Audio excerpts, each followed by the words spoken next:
Hello and welcome once again to Monday musings. Monday musings हा एक प्रयत्न आहे. जे काही small and medium size enterprises आहेत, बिझनेसेस आहेत, व्यावसायिक आहेत, त्यांच्यापर्यंत मॅनेजमेंटचे कन्सेप्ट आणि आयडियाज पोहोचावेत म्हणून हा एक केलेला प्रयत्न आहे. ज्या कोणाला कधी कुठे काही प्रश्न असतील किंवा काही अडीअडचणी असतील, आपण बरेचसे कन्सेप्ट आणि आयडियाज आपल्या रोजच्या जीवनात किंवा व्यवसायात वापरत असतो, करत असतो.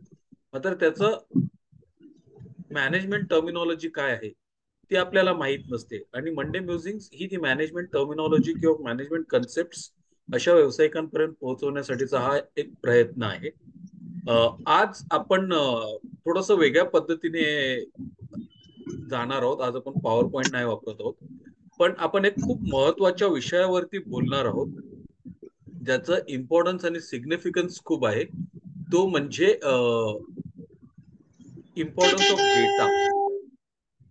Importance of data, right. आणि डेटा का महत्वाचा आहे, किती महत्वाचा आहे, आणि त्याचा उपयोग आपल्या व्यवसायासाठी आपण का करू शकतो, कसा करू शकतो, ते जाणून आज आपण घेणार आहोत. तर सगळ्यात पहिलं आणि महत्वाची गोष्ट म्हणजे डेटा म्हणजे नक्की काय. जेव्हा आपण एखाद्या चार गोष्टी जमा करतो, एकत्र घेतो, तो डेटा होतो. आता डेटा, इन्फॉर्मेशन आणि नॉलेज या तीन याच्यामध्ये थोडासा फरक आहे, राईट. आणि आपण बऱ्याच वेळा त्यांची गल्लत करत असतो. आपण डेटा घेतो आणि त्याला नॉलेज बोलतो नाही. तर डेटा म्हणजे काय, आपण चार गोष्टी जेव्हा एकत्र करतो, त्या जमा करतो, तो डेटा झाला. त्या जेव्हा आपण पद्धतशीरपणे ऑर्गनाइज करतो, when we arrange the data in a systematic, systematic way or in a organised वे, म्हणजे आपण टेबल्स बनवतो, त्याचे चार्ट्स बनवतो, तेव्हा ती इन्फॉर्मेशन होते. आणि ही इन्फॉर्मेशन आपण कशा प्रकारे वापरतो, कशासाठी वापरतो, तेव्हा ते नॉलेज होतं, राईट. सो हे तीन टप्पे आहेत डेटाची, हे खूप महत्वाचे आहेत. नॉलेजसाठी डेटा असणं खूप गरजेचं आहे. आणि डेटा, इन्फॉर्मेशन अँड नॉलेज हे असे तीन प्रकार आहेत, राईट. आणि डेटा जेव्हा आपण बोलतो, तेव्हा तो जो डेटा आहे आपल्या बिझनेसशी रिलेटेड, आपण बोलू कुठल्या कुठल्या प्रकारचा डेटा असणार आहे, का असावा, तो जो डेटा आहे तो ऑर्गनाइज करणं खूप महत्वाचं आहे. आणि डेटा कलेक्शनचे किंवा डेटा आपण जो घेतो त्याचे तीन स्टेप्स आपण आयडेंटिफाय करू शकतो. First is data collection. आपण लोकांकडून डेटा घेतोय, राईट. तो डेटा कलेक्ट करणं खूप गरजेचं आहे. तर पहिली स्टेज झाली डेटा कलेक्ट करतो आपण. दुसरं स्टेज डेटा स्टोअर करणं, ऑर्गनाइज करणं, right. Store and organise. So first step is data collection. आपण बऱ्याच वेळेला कस्टमर्स कडून जाणते अजाणतेपणे डेटा घेत असतो, राईट. तुमची रिक्वायरमेंट काय आहे, तुम्हाला कधी हवं आहे, कसं हवं, हे सगळं डेटा झाला. हा झाला डेटा कलेक्शनचा पार्ट. आपण प्रत्यक्ष अप्रत्यक्षरित्या कस्टमर कडून डेटा कलेक्ट करत असतो, राईट. आणि त्याच्यानंतरचा जो पार्ट आहे तो स्टोअर अँड ऑर्गनाइज. मग हा डेटा घेतल्यानंतर तो एक स्टोअर करून ऑर्गनाइज करणं गरजेचं आहे. मग आपण कदाचित नोटबुक मध्ये एंट्री करत असाल, पण आज घडीला I would suggest and recommend की नोटबुक मध्ये नका करू एंट्री. कारण obviously the fact is, data analysis साठी खूप अडचण होऊ शकते. आज आपल्याकडे सॉफ्टवेअर्स आहेत, Microsoft Excel is one of the simple. आपल्याकडे सीआरएम असणंच गरजेचं आहे, नाही असेल it is fantastic to have CRM. आपल्याला कदाचित खर्च परवडत नसेल, तर maybe you could avoid CRM and use basic Excel initially to capture the data, organise and store your data. So पहिला टप्पा आहे data collection, second is organise and store, आणि थर्ड जो आहे तो अनालाइज युअर डेटा. आणि analyse करणं खूप गरजेचं आहे. Analyse is a very important stage, right. जेव्हा आपण अनालाइज करतो, तेव्हा त्याच्यामधून आपल्याला इन्साइट मिळते. आणि बऱ्याच वेळेला मोठे बिझनेसेस जे आहेत, म्हणजे आज घडीला अमेझॉन घ्या, गुगल घ्या, ऍपल घ्या, सगळेजण डेटा वापरतायत, सगळेजण डेटा वापरतायत, एवढा वापरतायत की आपण अपेक्षा नाही करू शकत तेवढं डेटा त्यांच्याकडे आहे. आणि तो डेटा कस्टमर कधी, कुठे, काय, कसा वागेल किंवा कुठला परचेस करेल, हे सगळं जाणून घेण्यासाठी वापर. तुम्ही जर बघितलं असेल, आता नुकताच अमेझॉनने रिपब्लिक डे यायच्या अगोदरच, एक आठवडाभर अगोदर रिपब्लिक डे सेल केला. का केला?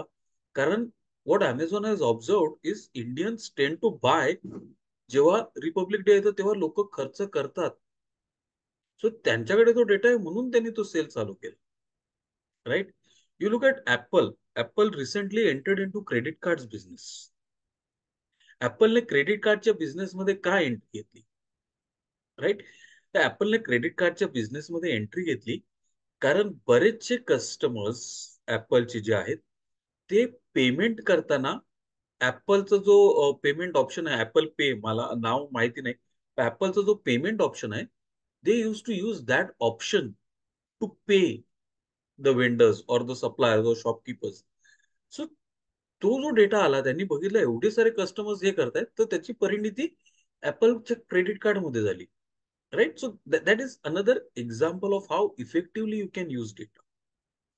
अगदी कालच माझ्या वाचनात एक लिंक्डइन मध्ये एक चांगलं पोस्ट आली पाहण्यात, ज्याच्यामध्ये त्यांनी सांगितलंय की डेटा किती आणि कसा महत्वाचा ठरू शकतो.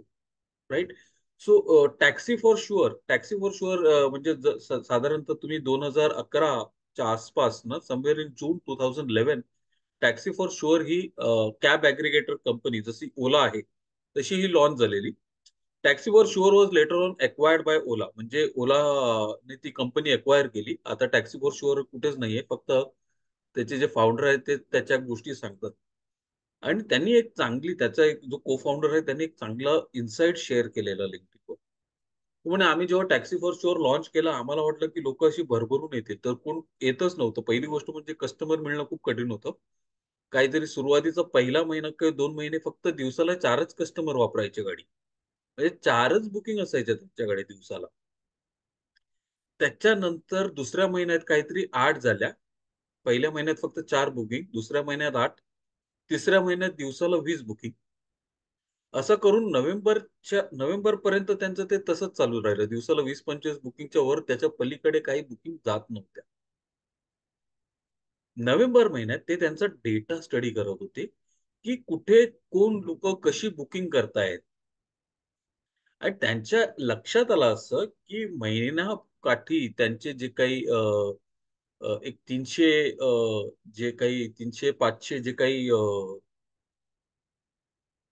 फेऱ्या होत होत्या, त्याच्यामध्ये एका व्यक्तीचं 50 बुकिंग होती.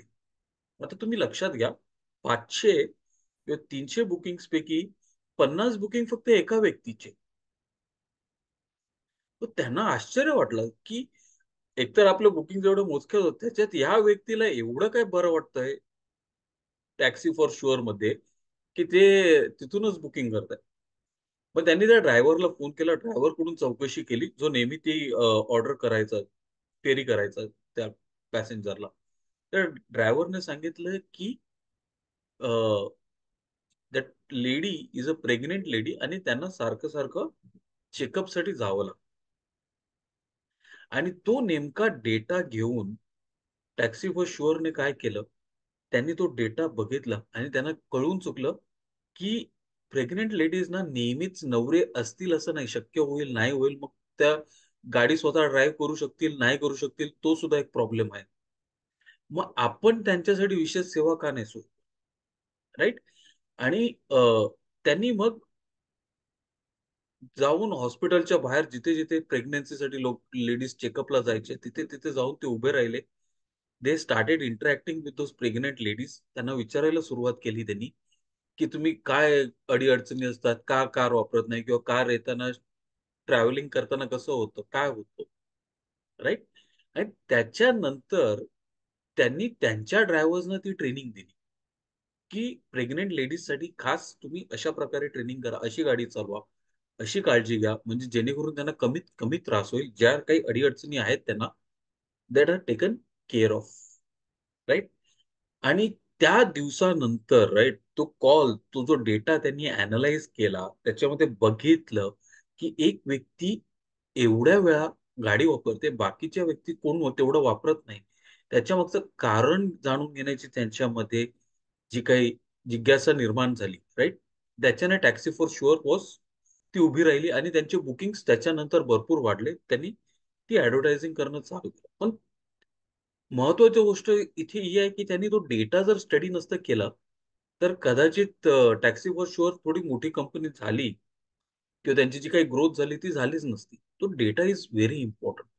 आपण आपल्या कस्टमर विषयी असं काही सांगू शकतो का, की मी जो कॅप्चर केलेला डेटा आहे, त्याच्यामधून मला काय कळतं? तो डेटा मला काय सांगतो? हे आपण पाहतो का? आपण पॅटर्न्स बघतो का त्या डेटामध्ये? हे खूप महत्वाचं आहे जाणून घेणं. आणि त्याच्यासाठी डेटा कलेक्ट करते वेळी सगळ्यात महत्वाचा जो प्रश्न आहे, की मी या डेटाचा करणार काय? तुम्ही डेटा घेता. लोकं बरंचसं डेटा हौस म्हणून ना घेत जातात. अरे, हा डेटा कलेक्ट करायला सांगितलंय ना, करा, करा, घ्या, घ्या. पण त्याचं करणार काय तुम्ही? हा प्रश्न विचारणं खूप गरजेचं आहे. राइट? आज सगळ्या मोठ्या कंपनीज, क्रेडिट कार्डवाले किंवा बँक्स, Netflix वगैरे सगळेजण डेटा कलेक्ट करतायत. पण त्यांचा एक ऑब्जेक्टिव्ह आहे डेटा कलेक्ट करण्यामागचं. To generate more and more revenue, to generate more and more engagement. आता डेटा 4 प्रकारचा प्रामुख्याने असतो. मला वाटतं I will use the white screen, right? White स्क्रीनवरती मी ते थोडंसं लिहितो तुमच्यासाठी. Which will be little easy for you to remember as well. ठीक आहे. तर आपण व्हाईट स्क्रीनवरती बघूया आता. डेटा कुठल्या-कुठल्या प्रकारचा असतो. राइट. सो पहिला आहे तो पर्सनल डेटा असतो. राइट. पहिला डेटा जो असतो तो पर्सनल असतो. नंतर एंगेजमेंट डेटा अँड या सो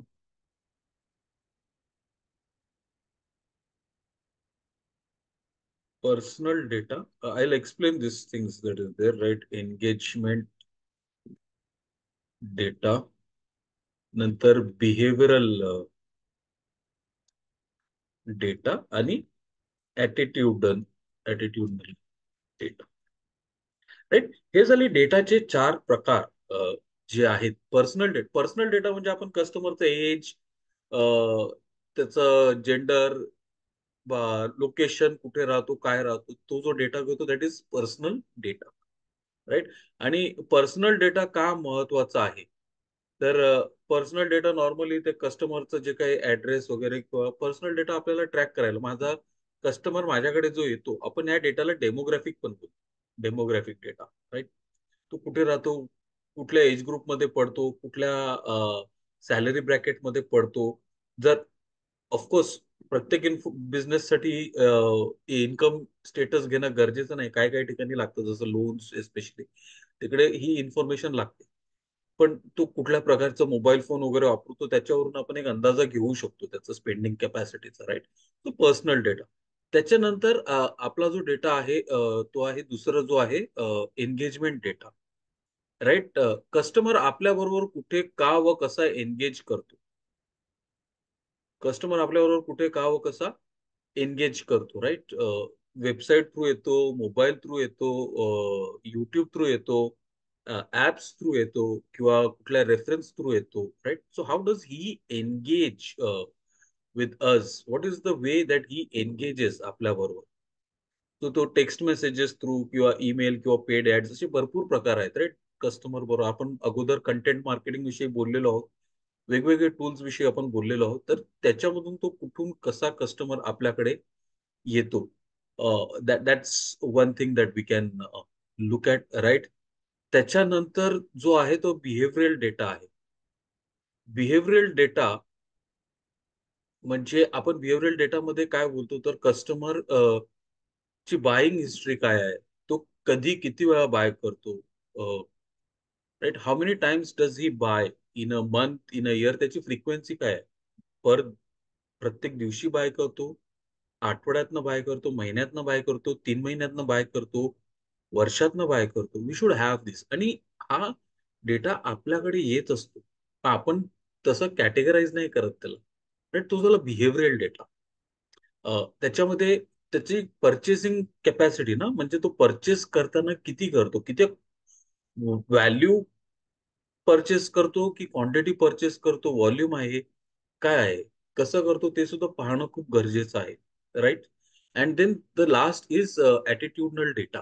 ऍटिट्यूडनल डेटा म्हणजे आपण जेव्हा कस्टमर सर्व्हे करतो, आपण जेव्हा प्रोडक्टची सॅटिस्फॅक्शन किंवा त्याला आपण जी काही सर्व्हिस दिलेली आहे त्याच्याविषयी जेव्हा विचारतो आपण कस्टमरला, right, how does he behave or how does he respond, right, how is he responding to that, त्याचं सॅटिस्फॅक्शन लेवल किती आहे, त्याला प्रोडक्ट किती आवडलं, त्याला सर्व्हिस किती आवडली, हा झाला ऍटिट्यूडनल डेटा. राइट, अरे तो काय तुम्हाला क्या सर्व्हिस आहे हे, अरे खूप चांगली सर्व्हिस होती, मला पुन्हा तुमच्याकडूनच हे झालं ऍटिट्यूडनल डेटा, राईट. हा सगळा डेटा आपण डायरेक्टली इनडायरेक्टली कस्टमर बरोबर इंटरॅक्ट करताना घेत असतो. मला माहित नाही पण बिहेवियरल डेटावरून मी सांगतो. डीमार्ट मध्ये म्हणजे ऍटलिस्ट वसईचा जो आमचा डीमार्ट आहे जिथे मी राहतो, राईट, आमच्या इकडचा जो डीमार्ट आहे तिथे एक बोर्ड लावलेला आहे त्यांनी, कुठल्या दिवशी कस्टमरचा फुटफॉल जास्त असतो, कुठल्या दिवशी कमी असतो, त्यांनी दिवसानुसार आणि वेळेनुसार लावलेला आहे. राइट, इट्स अ फॅन्टॅस्टिक वे. म्हणजे जर तुम्हाला कमी गर्दीच्या वेळेला जाऊन शॉपिंग करायची असेल, you know which day to go and shop. So हा आपण ऍक्च्युली कस्टमरला बिझनेस लीड करू शकतो, right. So personal, engagement, behavioural आणि ॲटिट्यूडनल डेटा, हे 4 प्रकार आहेत डेटाचे. आणि आपण त्याचा खूप फायदा करून घेऊ शकतो आपल्यासाठी, राइट. बिकॉज पर्सनल डेटा आपण वापरतो, नाही वापरत, हा महत्वाचा प्रश्न आहे. जसं मी मॅकडॉनल्ड्स विषयी बऱ्याच वेळा बोलतो. मॅकडॉनल्ड्स मध्ये नंबर घेतात, ते मोबाईल नंबर घेतात, right. But if you are not using the McDonald's app, तर त्याचा काही फायदा नाही होत. ते नंबर घेतात पण they don't give any benefits और एनी ट्रॅकिंग और मेजरमेंट्स. मे बी ऑर्डर ट्रॅकिंगसाठी तो वापरत असतील, राईट, पण कस्टमरला त्याचा काही फायदा नाही. So you just tend to see, right, कुठला कस्टमर आपल्याकडे येतोय, कुठल्या प्रकारची सर्व्हिस त्याला आपण देतोय, कुठल्या प्रकारचं प्रोडक्ट तो घेतोय. मॅगडी मध्ये गेल्यानंतर जर मॅगडी इट्स ट्रॅकिंग माय डेटा, तर ते ट्रॅक करताना काय काय करतील, अँथनी आल्यानंतर नॉर्मल किती अमाऊंटचा बिझनेस देतो, किती, कुठल्या प्रोडक्ट्स तो ऍड करतो, कुठले प्रोडक्ट्स तो ऍड करतो, ऑर्डर करतो, अ, किती वेळा ऑर्डर करतो, महिन्यातनं किती वेळा येतो, अ, आठवड्यातनं किती वेळा येतो. So all those things that are there, he can look and track, right. सो त्या सगळ्या गोष्टी आपण ट्रॅक करू शकतो आणि समजून घेऊ शकतो, right. So that is what happens when you are tracking the data. आता डेटा ट्रॅक केल्याने फायदे काय काय आहेत, right, what are the benefits of you tracking. मी माझ्या कस्टमरचा डेटा का ट्रॅक करतो, जसं मी सांगितलं, please understand once again.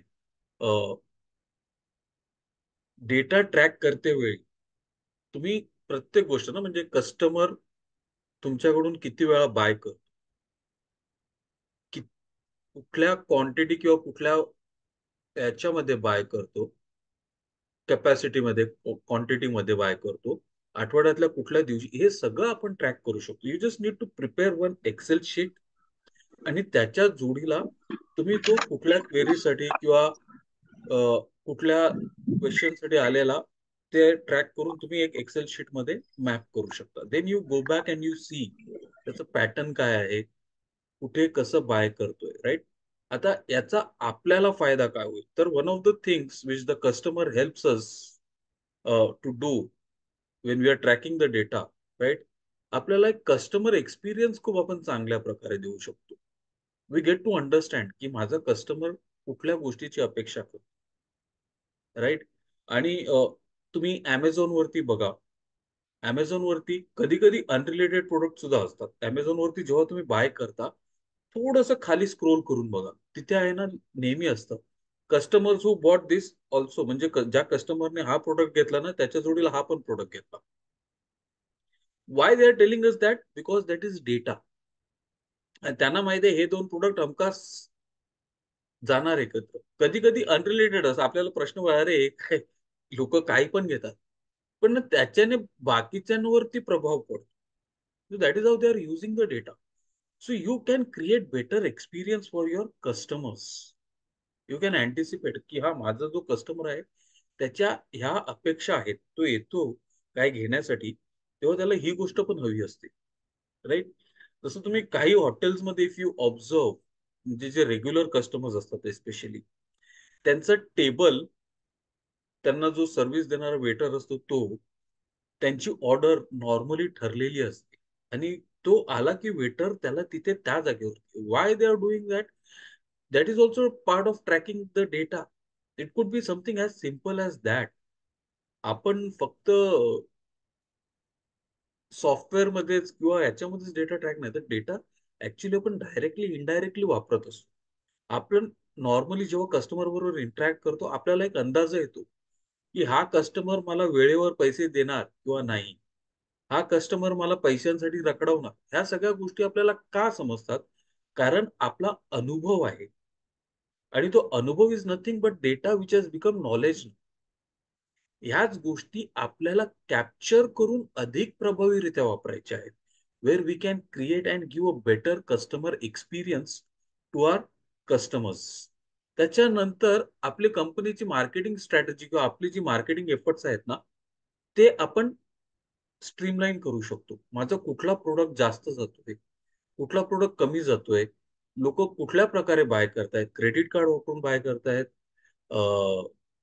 Cash देऊन बाय करतायत, ऑनलाईन बाय करतायत, वेबसाईट थ्रू बाय करतायत. Right. So I can create focus on those channels. मला बाकीच्या 50 ठिकाणी जायची गरज नाहीये. मी माझ्या डेटावर जेव्हा हे पॅटर्न्स ट्रॅक करतो, तेव्हा मला कळून चुकतं की मला कुठे फोकस करायला पाहिजे, माझा मार्केटिंग पुश कुठे असला पाहिजे. एका कंपनीने ना, त्यांचे जे कस्टमरचे बाईंग पॅटर्न्स होते ते स्टडी करत होते, आणि त्यांनी त्यांचा डेटा काढला पूर्ण. And what they realise is, त्यांचा कस्टमर जो आहे ना, जो त्यांच्याकडे येतो, एस्पेशली त्या हाय व्हॅल्यू कस्टमर्स, ते त्यांच्या डिस्ट्रीब्युटरच्या रेफरन्सने जास्त येतात. सो त्यांनी मग डिस्ट्रीब्युटर वरती फोकस करायला चालू केलं, बाकीच्या ठिकाणी ऍडव्हर्टाईज करणं कमी केलं. They started educating and building more stronger relationships with the distributors. कारण the distributor was responsible for the major chunk of high net customers. So data तुम्हाला या गोष्टी सांगतो. Data tells you these things. त्याच्याकरता capture whatever you can, but analyse. Analyse करा, तो data पहा. महिन्यातनं एकदा, आठवड्यातनं एकदा पहा की कुठे काय ट्रेंड तुम्हाला स्पॉट करता येते का. Right. So it helps you to give marketing push. Right. तो एक पॉइंट झाला. नंतर त्याच्यानंतर अजून एक आहे की आपली मार्केटिंग पुश तर देता येतच, त्याच्या जोडीला आपली मार्केटची अंडरस्टँडिंग वाढते. राईट. इंडियामध्ये जर तुम्ही बघितलं, right, and most of the businesses are now trying to go beyond. In fact एक महिना 2 महिने अगोदर इकॉनॉमिक टाइम्स मध्ये एक आर्टिकल पब्लिश झालेलं की इंडियन्स फेस्टिवलच्या अराउंड बाय करणं प्रिफर करतात. गणपती, आपला जो फेस्टिव्ह सीझन आहे ना, गणपतीने सुरुवात होते त्याला. गणपतीपासून सुरुवात होते बाईंग सायकलला, ती साधारणतः संक्रांत किंवा रिपब्लिक डे पर्यंत चालतं. अक्षय तृतीयाला लोक सोनं घेतात. राईट. ही एक simple insight. Focus on that. Right. So ह्या सगळ्या गोष्टी आहेत ना, त्या डेटाने आपल्याला सांगितलेल्या आहेत. मग बाकीचे महिने लोक बिझनेसेसने काय करावं आता, त्याला बढावा देण्यासाठी दे आर मेकिंग एफर्ट्स की हे वर्षभर कसं स्प्रेड होईल. कारण जे काही आहे ते बिझनेस तुम्हाला 3 ते 4 महिन्यात कव्हर करायचं आहे. Not possible for all businesses. Volumes आणि व्हॅल्यू जी जनरेट होते ती साधारणतः गणपतीपासून जानेवारीपर्यंत मॅक्झिमम व्हॅल्यू आणि रेव्हेन्यू जनरेट होतो. That is what the data is saying. Indians tend to buy around festivals. बहुतांश लग्न पण याच वेळेला होत असतात. Right. So understand that. That is what data helps us to understand the market better. आपलं मार्केट कशा प्रकारे काम करतं, कुठे काम करतं ते आहे. नंतर कॉस्ट रिडक्शन करायला मदत करते. Right. It helps us to reduce cost. माझं वेस्टेज कुठे होतोय मला, आणि कुठल्या प्रोडक्ट बनवायला किती मटेरियल लागतं, रॉ मटेरियल लागतं, क्वांटिटी लागतं, हे जर आपण ट्रॅक करत असलो, यू कॅन आयडेंटिफाय की मागच्या महिन्याच्या मानाने माझं या महिन्यात रॉ मटेरियल जास्त गेला, पण प्रोडक्ट मात्र तेवढेच निघाले. असं का? That means I am wasting somewhere. Something is not working out. किंवा माझं रॉ मटेरियल तेवढंच राहिलंय पण माझी प्रोडक्शन क्वांटिटी जास्त झालेली, right? So you can fine tune these aspects. You can work on reducing the costs and other aspects of your business. त्याच्यानंतर faster and better decision making आपण बनवू शकतो, right?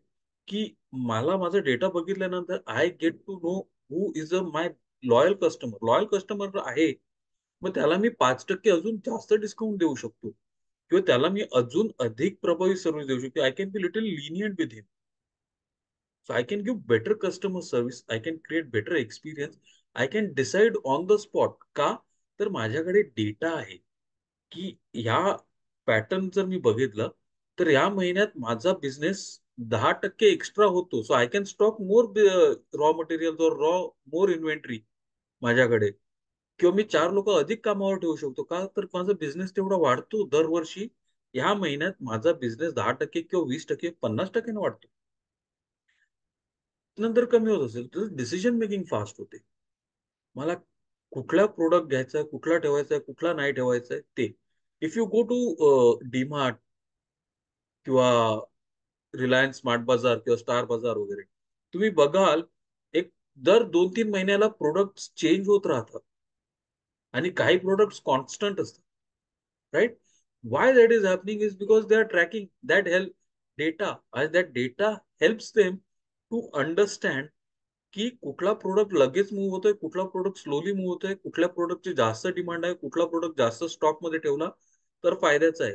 And accordingly they place it. जे normally जे fast moving products असतात ना, ते हाय लेवलला असतात. जे छोटे मोठे असे जास्त न संपणारे प्रोडक्ट खालच्या रॅक्स वरती असतात, right? So they are tracking all those data that is there. That's a important thing. आणि त्यानुसार ते डिसिजन घेतात. मग आपणही तसे डिसिजन घेऊ शकतो. बेनिफिट्स कस्टमर्सला पास ऑन करू शकतो. आणि सगळ्यात महत्वाचं म्हणजे की कस्टमरचा ट्रेंड कसा आहे, राईट? आपले कुठले प्रोडक्ट मागे पडत चाललेले आहेत, कुठले सर्व्हिसेस मागे पडत चालले, म्हणजे कस्टमर ते जास्त वापरत नाहीत किंवा घेत नाहीत. आणि कस्टमरचा ओढा नवीन कुठल्या प्रोडक्ट्स कडे जात चाललेला आहे ते सुद्धा आपल्याला समजतं, right? So these are some of the benefits of having data, right? It helps us to improve customer experience. आपली मार्केटिंग स्ट्रॅटेजी आपल्याला रिफाईन करता येते. मार्केटची जी आपली अंडरस्टँडिंग आहे ती अधिक प्रभावीरित्या वाढवता येते. कॉस्ट आपल्याला कमी करता येते. Then we can make faster and better decision, inform decision making करू शकतो. आणि आपण नवीन प्रोडक्ट्स किंवा कुठल्या नवीन प्रोडक्ट्स किंवा सर्व्हिसकडे जास्त लक्ष देणं गरजेचं आहे, राईट? तर ते सुद्धा आपण करू शकतो. So once again before I end, right, I would like to say की आपण कुठले कस्टमर्स बद्दल काय काय इन्फॉर्मेशन कॅप्चर करतोय, तो कुठला प्रोडक्ट, कुठली सर्व्हिस, किती वेळा घेतोय, काय घेतोय, कसं घेतोय, कुठल्या मोडने घेतोय, म्हणजे ऑनलाईन, ऑफलाईन, पर्सनल, ह्या सगळ्या गोष्टी वेबसाईट थ्रू, या सगळ्या गोष्टी ट्रॅक करून we can put the customer in a better experience curve and retain him more for a longer period of time, and invest in products that are giving us value rather than just focusing on products that are not giving us value, right? So I open for discussion. जर कोणाला काही प्रश्न वगैरे असतील तर तुम्ही विचारू शकता, and then we can speak about that.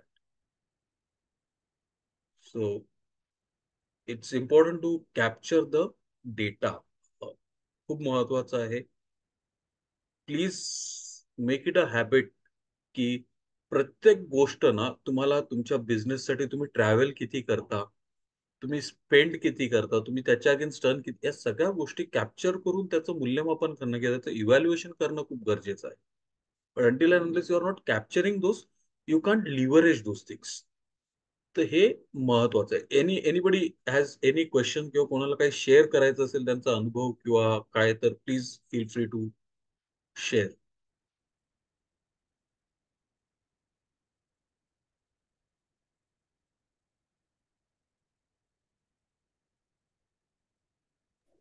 नमस्कार. नमस्कार सर. फार नमस्कार. फार सुरेख, छान तुम्ही एक्सप्लेन केलं. आणि this is one of the biggest problems with Indian businesses, especially Indian businesses. Indian businesses don't track data, डेटाच नसतो त्याच्यामुळे. आणि मी एक्झॅक्ट. एक त्याच्यामध्ये उदाहरण देईन की तुम्ही जर ब्लड टेस्टिंगला गेलात, तर एखाद्या लॅबमध्ये तुम्ही जर ब्लड टेस्टिंगला पाठवलं, तर त्याच्यामध्ये जे इन्फॉर्मेशन आलेली आहे त्याच्यावरतून त्यांना कळतं की अजून किती महिन्यांनी किंवा किती दिवसांनी ह्यांनी रिपीट करायला पाहिजे. येस. आणि त्याप्रमाणे ते तुम्हाला इन्फॉर्मेशन पाठवत राहतात की आमची ही स्कीम आहे, ती स्कीम आहे, एवढं डिस्काउंट देतो, तेवढं डिस्काउंट देतो, अमुक तमुक वगैरे. So once you go there, the information is captured, and especially if you pay with a debit card or credit card, that is even more information which is available to the people. But इथे दुसरा एक problem त्याच्यामध्ये असा आहे की the information can also be use in a wrong way. Yes, yes. Data प्रिव्हसीचा खूप मोठा इश्यू आहे आणि ती कन्सर्न आहे. जर मिसयूज नाही हो म्हणून वी शुड बी केअरफुल.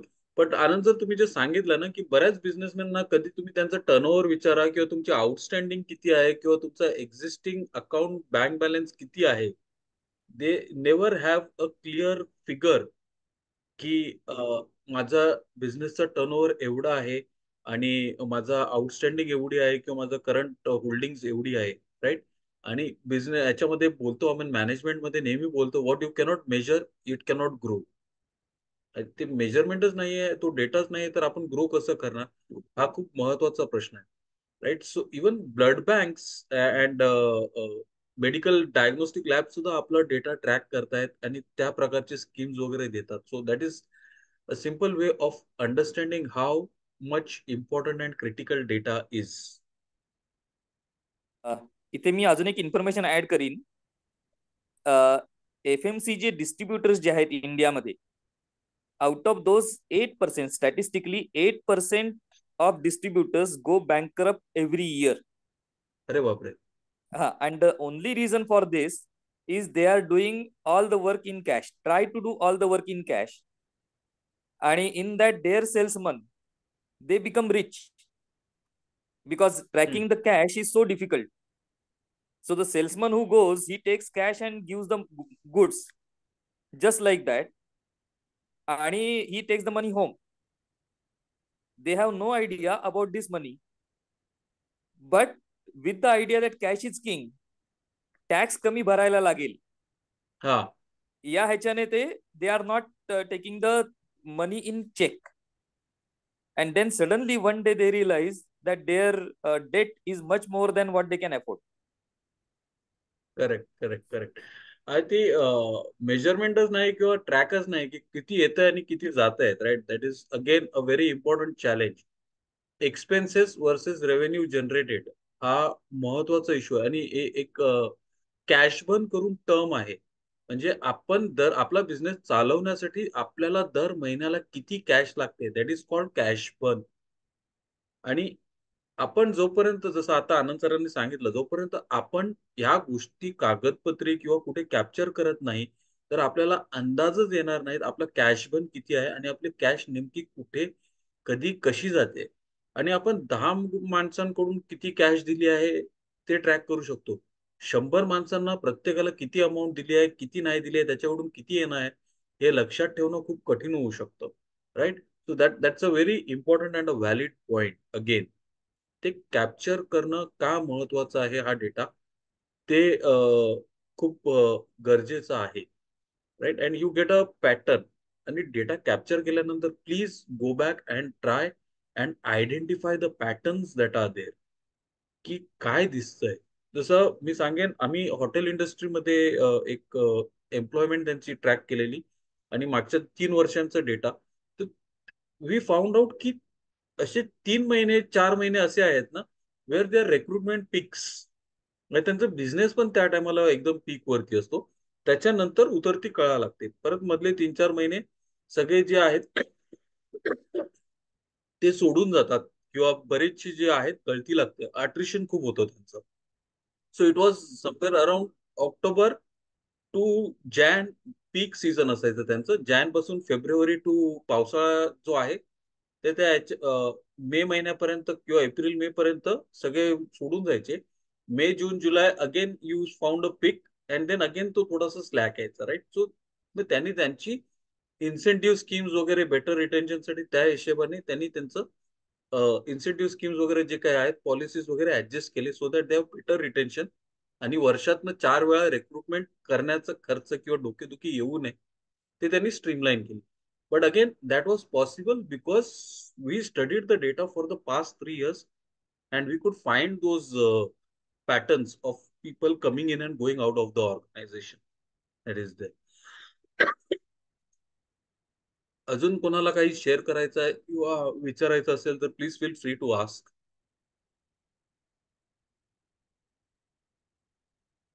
जर नसेल काही विचारायचं तर I think we can stop over here. Right. Amol, Smita, Sachin, तुम्हाला जर काही विचारायचं असेल तर ठीक आहे. येस अमोल. विचारायच्या पेक्षा मला इथे सांगायला आवडेल की ही गोष्ट म्हणजे मी असं कधी करत नव्हतो, पण अँथनी सरांच्याच मुळे आम्ही गोष्ट एक लास्ट इयरला एक ट्रायल बेसिसवर केली की लास्ट फायनान्शियल इयर मध्ये एक्झॅक्टली किती टाईपचे क्लायंट आले, किती म्हणजे कन्सल्टिंग होते, की ऍक्च्युअल टंकी जॉब्स किती झाले आणि त्याच्यानंतर त्यांचा व्हॉल्यूम काय होता. आणि या सगळ्याचं जेव्हा आम्ही स्टडी केलं तेव्हा असं कळलं की टंकीपेक्षा जास्त पर्सेंटेज कन्सल्टिंगचा आहे.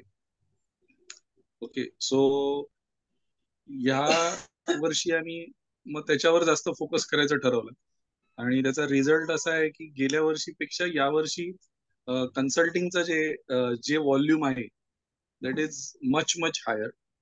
आणि सो आता ते एक कळलं की हा फोकस एरिया हा आहे आणि हा आपला फॉर्टे आहे. सो त्या डेटाचाच हा म्हणजे महत्वाचा आम्हाला फायदा झाला.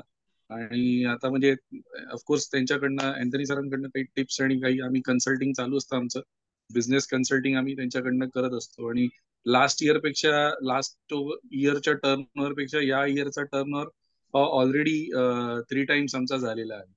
आणि still we have almost 3 months in hand. So definitely हा अजून चांगला वाढेल. Yes. Fantastic, fantastic. Thank you Amol. खूप महत्वाचा मुद्दा सांगितलात की it data also helps you to identify your core. तुमचा कोर बिझनेस किंवा तुमचा मॅक्झिमम तुमची स्ट्रेंथ कुठे आहे ते आयडेंटिफाय करायला सुद्धा डेटा खूप इम्पॉर्टंट रोल प्ले करतो. And it is not just की मला वाटलं म्हणून हा माझा कोर आहे, नाही. तर माझ्याकडे डेटा आहे, माझ्याकडे सिद्ध करायला फॅक्ट्स अँड फिगर्स आहेत, right. That's a very important. Thanks Amol for that point. खूप व्हॅलिड पॉईंट सांगितला. धन्यवाद, धन्यवाद. Right. So I think let's call it a day. Thank you for joining. पुढच्या मंडेला पुन्हा भेटूया. मला सांगायला खूप आनंद होत आहे, आपल्या सहकार्यामुळे आज मला वाटतं एक जवळपास 17 का 18 एपिसोड मंडे म्युझिकचे झालेले आहेत आणि लवकरच 25th एपिसोड आपण रेकॉर्ड करू. So will try to do something different for that. But thank you for your support up till now. अशीच ही जर्नी पुढे चालत राहील. धन्यवाद. आणि please I would request you all, तुम्हाला जर आवडत असेल please share the videos with others so that it reaches maximum people. आणि आपण जर हा व्हिडिओ ऑनलाईन बघाल तर please do like and subscribe for staying in touch and knowing when the next video is uploaded. Thank you. Good night. Bye bye. Take care.